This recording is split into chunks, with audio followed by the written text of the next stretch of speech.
Hey everyone, welcome back to our channel. If you're scratching your head over the E5 error code on your Bosch boiler, particularly the 2025 models, you're in the right spot. This common issue can disrupt your heating, but with a few simple steps, you might just fix it yourself. Let's dive in and get your boiler back up and running. First things first, what does the E5 error code actually mean?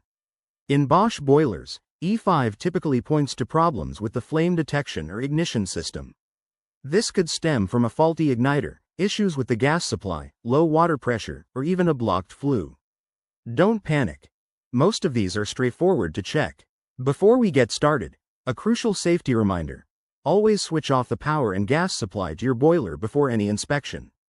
If you're not confident in handling electrical or gas appliances, call a professional right away to avoid risks.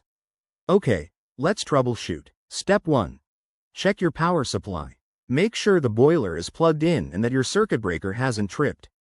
Sometimes, it's as simple as flipping a switch. Step 2. Try resetting the boiler. Turn it off at the main switch, wait about a minute, and then turn it back on. This can clear temporary glitches. Step 3. Inspect for any blockages.